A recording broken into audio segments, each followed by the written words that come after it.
Hello, and welcome to the Experience Local with Russ and Scott. Each week, they bring you conversations with local Christian businesses and business owners. Join in every Monday live at 9 a.m. Pacific on LinkedIn, YouTube, and Facebook. Listen to the program on Spotify or wherever you listen to fine podcasts. The Experience Local is brought to you each week by wonderful sponsors.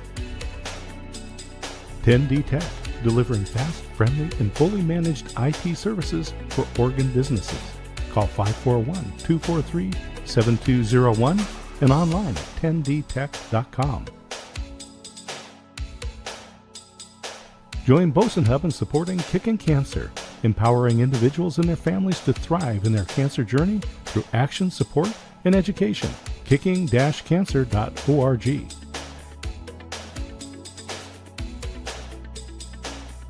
James Reed & Associates, specializing in comprehensive coverage for nonprofits, ministries, small businesses, and personal lines of coverage across the Pacific Northwest. JamesReedAgency.com or call 503-588-8229. Independent Merchant Brokers, innovative solutions for your payment processing needs. 877-460-4747 and on the web, independentmerchantbrokers.com. Discover Oregon Real Estate, statewide experts in luxury home sales, farm, ranch, commercial, business sales, and land developments. Call 541-250-1065 and visit them online at dore.llc. And now, your hosts for the Experience Local, Russ and Scott. Good morning, everybody. Welcome to the Experience Local, live with Russ and Scott. And we are so blessed to be with you today. How are you doing, Scott? Oh, I'm doing great. It's a brand new month. Hard to believe. 1/12 of 2026 is now in the record books. Wow. I tell you, January went so fast, but I was blessed to be able to spend 5 days with you in person this last month. That was the highlight of my month. I was going to say that's what was really fun was we were able to meet on the other side of the continent over there in Orlando, Florida at PodFest with Mike Asherbrainer is our roommate there at the KOA, our little tiny house cabin. Not that we spent much time there. We didn't, but I love that little place. It was actually just perfect. It was great for us. I mean, we had to trip over each other a few times, but other than that, it was good. No, it was nice. I enjoyed it. But, you know, what was really fun was, Russ, all of the people that we met while we were there and just thinking, I want this people on the show, this person on the show. I want to add that person. And it was funny because so many people struggle to do one show regularly. It might be weekly, it might be a couple times a month. And here we have the Experience Local, we have the Experience Backstage. You have Marketing with Russ Reels, and I have the Waco Experience. So that's like 6 shows that we're doing every week. And we could probably add a couple more because there's so many remarkable people that we need to talk to all the time. Yeah, I tell you, well, it's a blessing to me, and I know you too, Scott, the opportunities because we have so many to talk to so many great people. Like you say, we have the most remarkable people on the planet on this show. And from New York Times bestselling authors like we just had, to just people that are just, down to earth, authentic, wonderful, amazing people, right? And amazing people who turn out to be 9/11 heroes. Exactly. Just not intending to do so, but because they choose to live a life that makes a difference. And we see that in every guest that comes on this show. Right. And, I got to tell you, my favorite, Scott, is the ability to extend those relationships. And you and I just did that here in Orlando, Florida, to be able to then meet and greet those people in person, give them a big hug, say hi, and just really spend time with them. That is so valuable. And you talked about my good friend from New York, who was a 9/11 hero. And I tell you, oh my goodness, Bobby that G was so has amazing. Yeah, Bobby G has been on the show so just a few times, but Yeah. every time it's just impactful. Yeah, it was amazing, amazing. I got my own personal tour of the 9/11 Museum with him. It was just outstanding. Yeah. Anyway, I am so excited about this week, Scott, all that's coming up. Do you have anything exciting happening we should know about? Well, I will just say we're going to close the week out at the Waco Art Center. It's a joint exhibit with the Texas Music Cafe, and it's vintage rock posters. They're going to be showing from Jimi Hendrix and the Who and all of those bands from our youth. And so I'm looking forward to doing that. Just a little date night with my wife. So, what about you, Uh, Russ? What's coming up? that is, oh, that is so great. Well, I've got all kinds of things ahead. Got a couple really good meetings, coffee meetings with friends today after we get done here, which I'm going to love in person. And yeah, oh my goodness, I've got so much going on. I've got a bunch of meetings with new friends this week. I Mm. love that. I mean, I'm just packed in the time that I allow for that. It's just cram packed with people from Podfest and from other areas. So excited about that moving ahead. So that is great. But Oh, that's Scott, awesome. last week we had a Corvallis greeters, and one of my good friends and a co-ambassador, Mr. Eric Bober, happened to Yeah. be facilitating, did an amazing job. And I am so happy that we have him on the show today and just really excited about it. Yeah, I'm looking forward to it. It's been a long time since I've talked to Eric, so I'm glad that he's on the show. I want to say thank you to our sponsors, to Boson Hub, who's supporting Kicking Cancer, to 10D Tech, IT services and security, independent merchant brokers. Every business that takes credit cards needs to talk to them and save money. James Reed and Associates. So much good coverage, especially for ministries and nonprofits. And Discover Oregon Real Estate.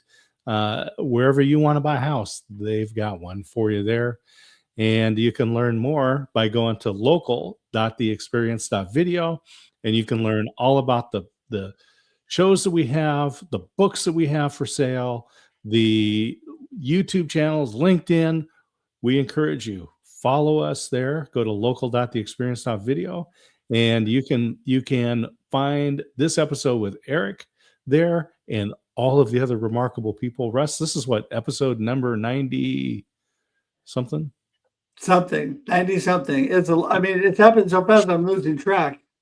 Go to local.theexperience.video and you'll find out, everybody. And then There we go. also join our YouTube page. You can go there at local.theexperience.video or go directly to our YouTube page at theexperience.video. That will take you directly to our YouTube page. We'd love for you to be part of that. And I'm just so excited. I think we need to get Eric in the room. Oh, absolutely.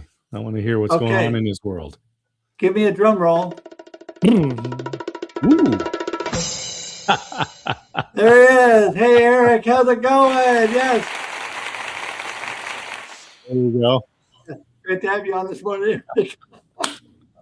Russ and Scott, thank you for that intro. Probably the best drum roll I've ever heard, and I got to be a part of it, so that makes me feel. There we go. There you go. Well, Eric, you're such an amazing friend. I know how amazing you are. Give us a little insight so everybody else will know more about you. Who is Eric and what are you up to? Well, I moved to Oregon in 2014, and that's when I first met you, Russ. And a few years later, I met Scott, and that was just through networking and being in the community. I'm originally from Chicago, first generation American. My parents are from Poland. So I'm very honored to just continue and try to do what they do. They're entrepreneurs. They own their own cleaning service in Chicago. And I moved here initially to help start a church in Corvallis. And at the same time, I started working for the Corvallis Knights. So I was pretty honored that the Corvallis Knights, the baseball team, took a chance on some random guy from Chicago to come move here. And it was a really good experience. And that led to every opportunity that I had here in the Valley, in Corvallis, Albany, Lebanon, all the way to Newport. Everywhere I've worked, I've always just tried to be a part of the community and try to learn from those that are older than me, that have been doing this for a long time here in these communities. And I'm just trying to really honor God with everything that I do. So the Corvallis Knights is just an outstanding organization. I think Bree Miller was there when you joined, and a great, a true American pastime, and that they keep alive for the community. Very good. So the question that everyone wants to know: you're from Chicago, Cubs or White Sox? I mean, this is a burning question. Chicago White Sox. I'm a South Sider. Only me and my dad are Chicago White Sox fans. Everybody else is a Cubs fan. It's the trendier pick. It's like being a Duck fan in Oregon. It's easy. Being a Beaver fan in Oregon is a lot more difficult. So that's how it's indeed. White Sox fan. Okay, there we go. All right, I'll turn it over to Russ now that I got the question that everyone wanted to know done. Now we can get on to the other important stuff.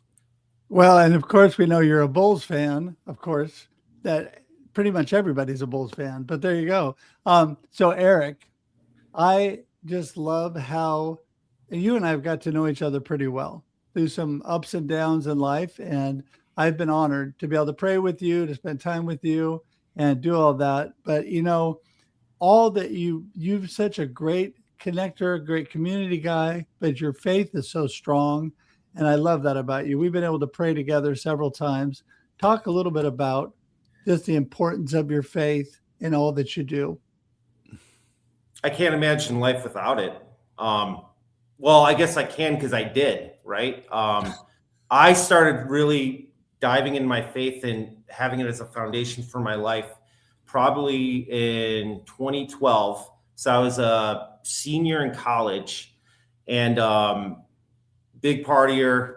I was in a punk band at the time. I was living probably like a really cool life. Most people would see my life and they'd be like, man, Eric is always happy. He's doing a lot of good. He's always enjoying everything. But deep down, I was broken, but no one could really tell. I hid it. And I actually went through a period of depression, anxiety, suicidal thoughts. And I was looking for any outlet that I could at that time. And I ended up falling in love with this idea of Jesus and became obsessed with learning about that. And it really just changed my life. Where now I probably wouldn't be in Oregon if it wasn't for God. I wouldn't be doing what I'm doing at the bank right now if it wasn't for God. And I probably wouldn't be with you guys right now if it wasn't for God. It really is this foundation for every day for me and helps to structure my life. And let's talk about church planning. That's a big step from a punk band to starting a church. Yeah, well, God picks rebels, I guess. So I don't know. It's a really cool thing to have been a part of. And it's still going on. I'm not a part of that church plant anymore. But it was a team with 20 more people, and it is a sacrifice. It is a grind, but it's super rewarding as well because you know that you're making a difference, and to see people's lives change through a sacrifice that you thought you needed to do, that God was calling you to do, and you reap those benefits by seeing other people that find new life and a love that you can't experience any other way. But it is draining. There's no doubt about it. A lot of early Sunday mornings of going and getting a trailer, setting it up, and then tearing everything down. So my Sunday mornings for a long time were probably about 5 a.m. to about 2 p.m. And it was just to help run a church service. Well, that, it's interesting because I have a lot of friends that have gone through this whole church building, church startups, and it is a lot of work to get things going. In fact, our church has launched campuses, and my own daughter's been a part of that as well. And it's a lot of work for people, but God always blesses people when they come together. And, you got to start somewhere, right? But I am just, for some reason, hung up and have to go back to this whole punk band thing. So this is a new thing about you, Eric. I mean, I thought I knew you really well, and this is something I didn't know. So what do you do? Do you sing? Do you play? What do you do? I mean, do you really have to sing in punk music? You know, you don't have to be a professional singer. I did sing. I played bass, and I was a vocalist along with another vocalist in the band. So probably the most popular band I was a part of was called The Moves. We were based out of Chicago. We are a 3-piece punk band, similar to like Blink-182 or Green Day. And most of our songs are just about heartbreak and our love for finding the girl for the rest of our lives, right? So that was most of our music was about girls. So that's what most people think about with punk music is love and romance. at least for me. Yeah, I'm not smart enough to write a political song or anything like that. So I just stuck to women, even though that's hard to learn as well. But so yeah, I did that for a long, maybe not that long, about 3-4 years. We had a pretty good following in Chicago. We used to have about like 100 people at a show, and we made just enough money to not use any of our own money anymore, which I think is any band's goal. Just break even. Awesome. It was a lot of fun. And I still play that music, or I still listen to that music. I went from a punk band to now I play in a church choir. So it's not really the same thing.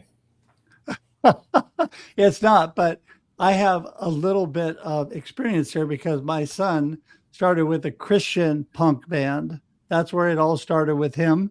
And yeah, he's moved on to do great things. But yeah, that punk phase and then the screamo phase came after that. And I'm really glad all that is over. So, Scott, I'm going to turn this over to you, but I just wanted to say I would like to hear more about the church choir and the things you're doing with music now. If you could just tell us a little bit about that, and then Scott, you're up. Mm-hmm. Go ahead, Eric. Tell us about the music. Well, let me first remind everybody that you're listening to The Experience Local with Russ and Scott, and today's guest, Eric Bober. He's at U.S. Bank, but has a rich life, and we're learning more about that. So tell us about the music, Eric. Yeah, so now I play at a parish. I still am playing bass. Again, I'm not quite the singer, so I'm not singing in the choir. I'm just playing the bass. And I will tell you, playing punk music to playing church choir music, and some of those songs are 200, 300 years old. It's actually been a challenge. I've been really humbled by that. And when I first joined this parish to start playing bass, it was funny. I just had lunch with this man yesterday. His name is Warren, and he's been the bass player at this church for about 30 years. And he plays that stand-up bass. Okay, I get carpal tunnel just watching those guys play.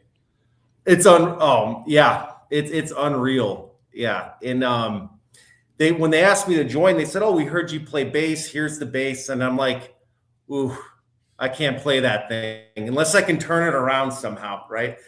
I'm like, "No, I play electric bass." So they've adjusted to have me a part of the choir just so this guy can get a Sunday off finally after 30 years. I felt bad. I'm like, "Oh man, someone else has to play bass. I'll step up and do it." So it's been a lot of fun, and really I feel like I'm being mentored through that parish because a lot of the people on the choir 20, 30 years older than me, and I'm seeing their lives and the way they've lived their faith for so long.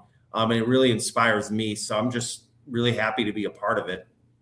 That's great. I'm a bass player myself in church, and have played for many years in some different churches. And now here in Waco, Texas, we're at Pleasant Olive Missionary Baptist Church. So we play a lot of Black gospel music, and it is much more challenging than I expected.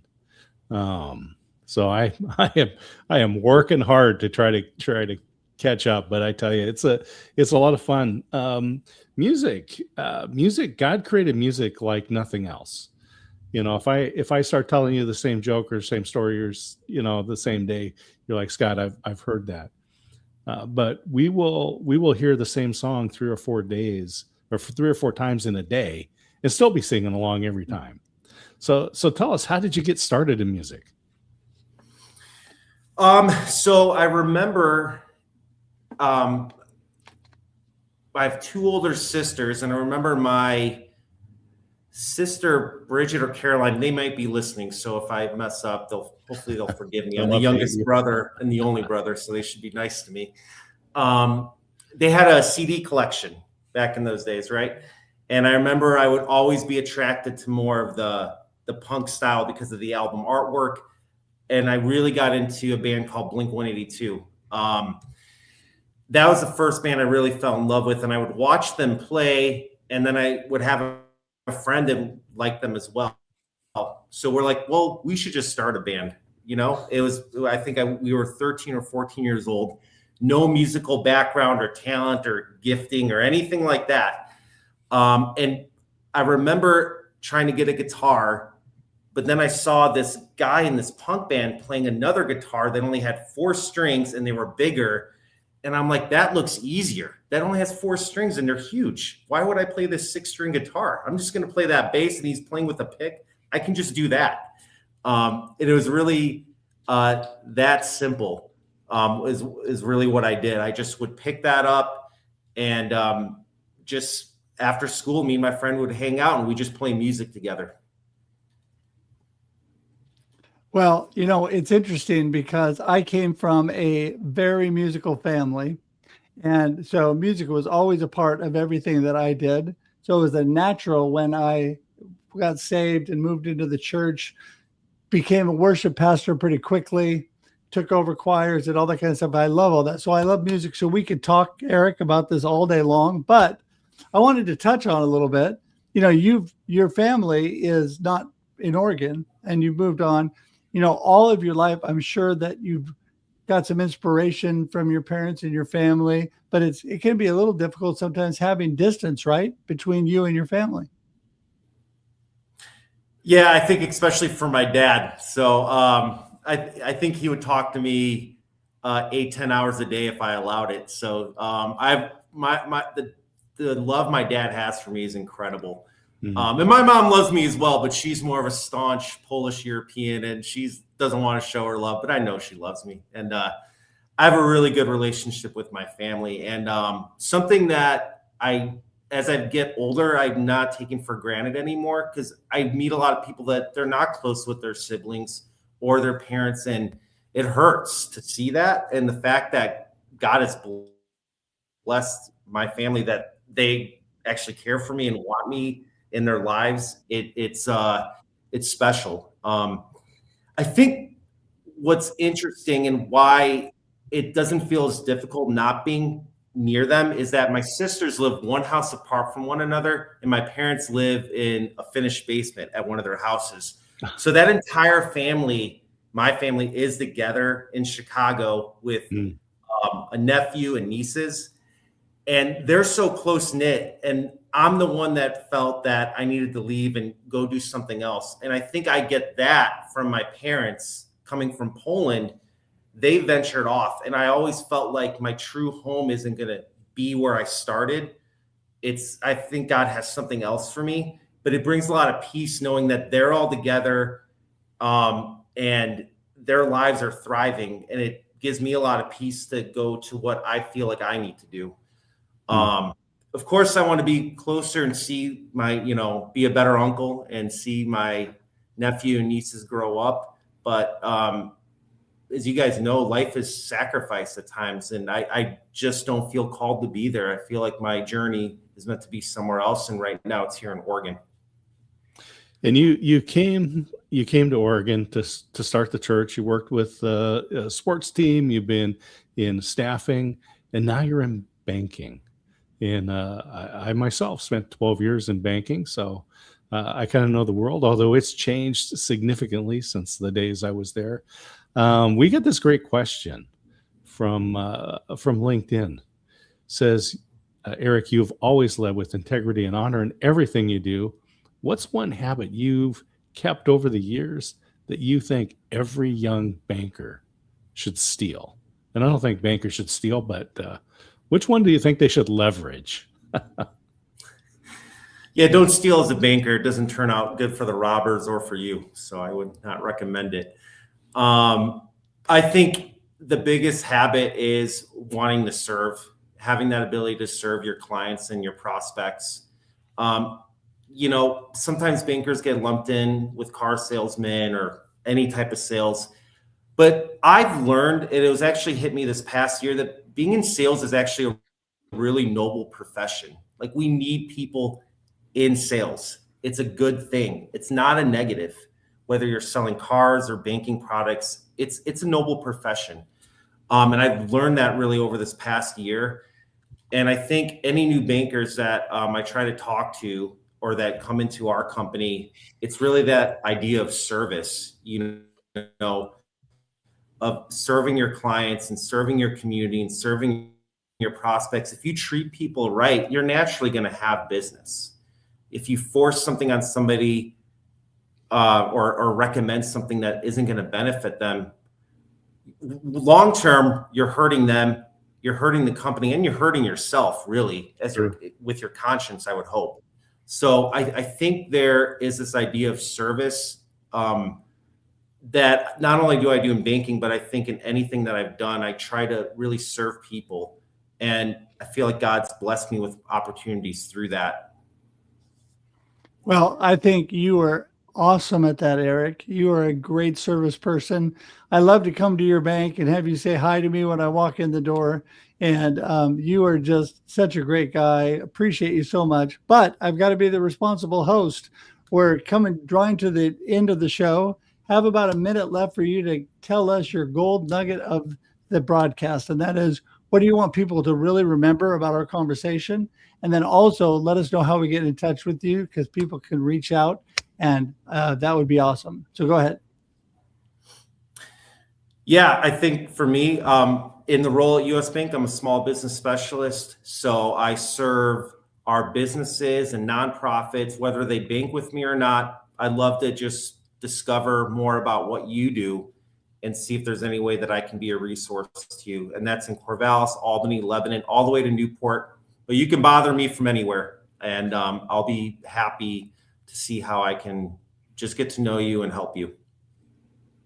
That is so awesome. So awesome. Well, all that information is in the comments, in the show notes. People can click right on it and go straight to you, Eric. And you've been such a blessing. Just appreciate having you on today. And we are going, there it is on the screen. We're going to say goodbye on screen here. We appreciate you so much for being here, my friend. But hang tight as we wrap the show up. We'll be right with you. Good to see you, Eric. Thank you. Well, that was very encouraging to hear about him being faithful to follow God and in a way, really following in his parents' footsteps.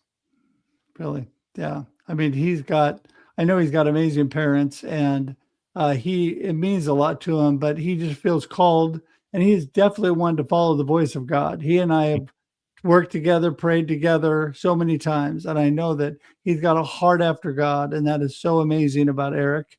So yeah, I'm just grateful that he's my friend. As I'm grateful with you, Scott. Don't forget, everybody, we're here every Monday at 9 a.m. Pacific Standard Time, 11 a.m. Texas Standard Time for your viewing and listening pleasure. Not only do we go live, but then it sits on LinkedIn, YouTube, and Facebook forever. Also converts to audio podcast on all your major podcast platforms, and is on the Experience Radio Network on KWIL and KYKN here in Oregon. Thankful for all of that. And with that, Scott, I think we've got a wrap for another episode. Absolutely. Yeah. Thank you to Eric for joining us today. So awesome. Thanks, everybody. Just remember, join us next Monday. And until then, enjoy life and enjoy your local experience. There you go. Thank you for tuning in to The Experience Local with Russ and Scott. Listen to the program on Spotify or wherever you listen to fine podcasts. Join in every Monday live at 9 a.m. Pacific on LinkedIn, YouTube, and Facebook. We look forward to seeing you next time on The Experience Local with Russ and Scott.